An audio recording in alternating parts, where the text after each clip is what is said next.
রেস্টুরেন্টে বসে পিৎজা খাওয়ার অভিজ্ঞতা আর খোলা মাঠে বসে পিৎজা খাওয়ার অভিজ্ঞতা দুটোই আলাদা। সবসময় তো দেখা যায় রেস্টুরেন্টে বসে আমরা পিৎজা খাই, আজকে হচ্ছে খোলা মাঠে একদম রাস্তার ধারে বসে পিৎজা খেলাম। আর কোথায় পিৎজাটা পাওয়া যাচ্ছে সেটাই শেয়ার করব। আসসালামু আলাইকুম, সবাই কেমন আছেন? আশা করি যে যেখানে আছেন সবাই সুস্থ আছেন, ভালো আছেন। আজকে হচ্ছে আমরা সন্ধ্যার পরেই একটু বের হয়েছি। আমাদের বাসার পিছন সাইড থেকে এই রাস্তাটা একদমই ফাঁকা ছিল, আর নিহানের আব্বু বলছিল যে বের হও আমরা। তো নিহান অনেক কান্নাকাটি করতেছিল দুপুরবেলা, ওর আব্বু লাইসেন্স রেখে গেছে বাসায়, আর ওইটা নিয়েই আমাদের বের হইতে বলছিল। তখন থেকেই সে অনেক কান্নাকাটি করছিল ঘুরতে যাবে। তো তখন তো নেওয়ার সময় ছিল না, অফিস টাইম।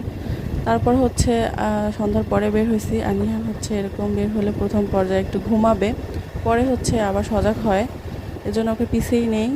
আর আসার পরে নিহান অনেক খেলাধুলা করছিল, তো অনেক ঘোরাফেরা করছে। তো আজকে ভাবছি কিছুই খাবো না। পরে যাওয়ার সময় দেখলাম যে এখানে একটা পিৎজার দোকান, যে পিৎজা স্টেশন নামে। তো এই দোকানটা আমরা আগেও দেখছিলাম, তো আগেও দেখার পরে আমি ওরকমভাবে বেশি একটা সাপোর্ট করি নাই। নিহান আব্বু বলছিল এখানে আসো পিৎজা খেয়ে যাই, দেখি কেমন পিৎজা বানায়। পরে আমি ওরকম বেশি একটা পছন্দ ছিল না। পরে দেখলাম যে এখানে একটা মেনু কার্ডের সিস্টেমও আছে, অনেক ধরনের পিৎজার সিস্টেম আছে।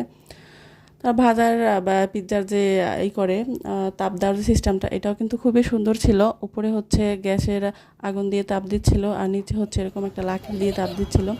আর পিৎজাটা কিন্তু অনেক সুন্দর হয়েছিল, মানে বলতে গেলে কম টাকার ভিতরে অনেক সুন্দর পিৎজা।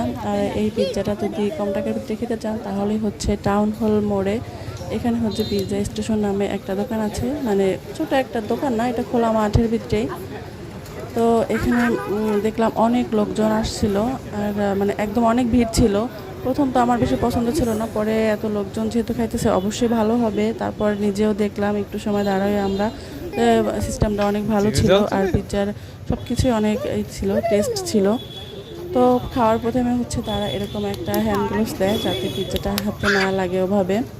তো ওইটাই পরে নিচ্ছিলাম, আর আমার ছেলে তো খুবই খুশি, সে একটু পিৎজা লাভার। দেখেন কতটা খুশি, কত কি বলতেছে।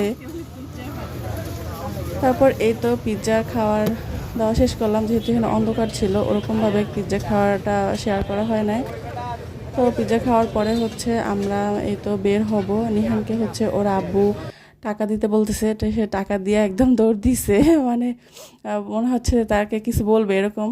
তারপর বলতেছে যাও, যে ঠিকঠাক মতো টাকা নিয়ে আসো আবার। তো নিহান ওর আব্বুর বাইক খুঁজতেছে, ওর আব্বুর বাইক দেখতে পাচ্ছে না, আর বাইকটা ছিল রাস্তার ওই পাশে। আমরা রাস্তার পাশেই বসছিলাম, যেহেতু নিহানের আব্বুর বাইকটা রাস্তার পাশে ছিল এই জন্য। তো ওই যে ছোট্ট একটা দোকান ছিল, ওটা ছিল পিৎজা স্টেশন নামে। তো এরপর আমাদের খাওয়া দাওয়া শেষ করে আমরা আবার বাসায় ফিরছি। ভিডিওটা এই পর্যন্তই, আল্লাহ হাফেজ।